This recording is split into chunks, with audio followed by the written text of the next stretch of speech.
Hello बच्चों, let's see this question. The question says what do you understand by autotomy and regeneration, discuss in reference to echinoderms. इस question में हमें autotomy and regeneration जो है क्या होता है ये बताना, साथ ही साथ किसके रेफरेंस में, एकाइनोडर्म्स के. तो आइए इस क्वेश्चन का जो है आंसर देखते हैं. सबसे पहले बात करेंगे इस क्वेश्चन में की कॉन्सेप्ट की. कॉन्सेप्ट इस क्वेश्चन में हमारे हो जाएगा. सबसे पहले हम देखेंगे कि ऑटोटॉमी क्या होता है. ऑटोटॉमी की बात करें यहाँ पे तो ये जो है क्या होता है, एक अडेप्टिव डिटैचमेंट होता है. डिटैचमेंट होता है of animal body parts, of animal body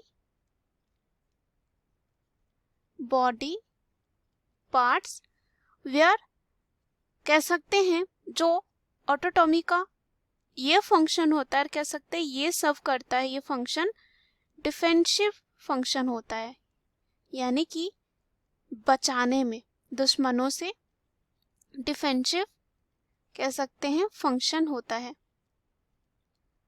और अगर हम बात करें ये कैसे जो है डिफेंसिव होता है फंक्शन में, तो क्या होता है, जैसे कि एग्जाम्पल के लिए अगर हम बात करें एकाइनोडर्म्स में, जैसे कि स्टारफिश और ब्रिटल स्टार्स जो होते हैं उनमें जो है ये देखा जाता है ऑटोटॉमी. और हम कह सकते हैं इनमें इसलिए पाया जाता है ताकि अगर कोई भी यहाँ पे प्रीडेटर आए, यहाँ पे मान लीजिए ये क्या होते हैं, एक्वेटिक एनिमल्स होते हैं, तो मान लीजिए वहां पे कोई भी प्रीडेटर आए तो उसको क्या करते हैं, डिस्ट्रैक्ट करने के लिए ये कह सकते हैं ऑटोटॉमी करते हैं, और ताकि हम क्या हो, ये जो ऑर्गेनिज्म है वो प्रीडेटर से क्या हो सके, भाग सके.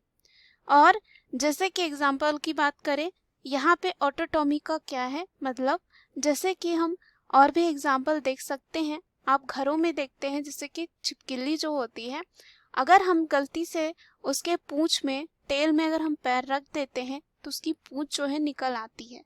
ऐसा इसलिए यहाँ पे भी क्या देखा जाता है, ऑटोटॉमी देखा जाता है. तो हमने यही देखा कि अडेप्टिव डिटैचमेंट होता है एनिमल के बॉडी पार्ट का. तो इसी तरह जो है स्टारफिश में होता है. सपोज कोई भी प्रीडेटर इसको पकड़ लिया है, कोई भी इसके, जैसे कि आर्म्स की ही बात करते हैं, तो आर्म्स को ये क्या करेगा, स्किप कर देगा, हम कह सकते हैं छोड़ देगा, हटा देगा, ताकि ये प्रीडेटर से भाग सके. ये खुद भाग जाता है लेकिन आर्म जो होता है वो डिटैच हो जाता है, और ताकि ये प्रेडेटर आया है उससे ये बच सके. उसके बाद यहाँ पे अगर हम बात करते हैं रीजनरेशन की, रीजनरेशन क्या होता है इसको देखते हैं. रीजनरेशन की बात करते हैं तो रीजनरेशन का मतलब क्या होता है, अगर हम बात करें इन रेफरेंस टू एकाइनोडर्म्स, तो एबिलिटी होती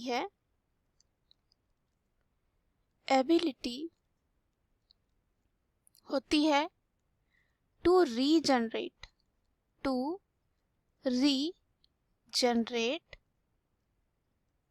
और कह सकते हैं रीग्रो लॉस्ट और डिस्ट्रॉयड